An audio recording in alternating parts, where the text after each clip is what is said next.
এই অনাকাঙ্ক্ষিত শব্দটা আমি দুঃখিত। আসসালামু আলাইকুম রহমতুল্লাহ।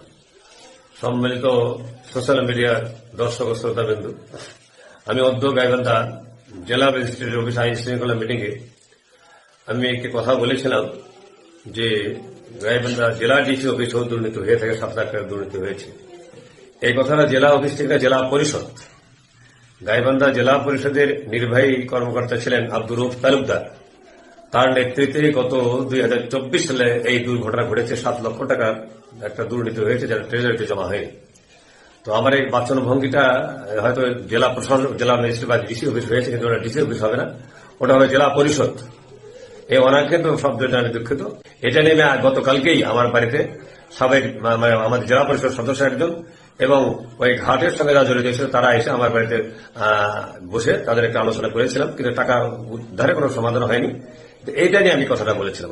আসসালামু আলাইকুম রহমতুল্লাহ।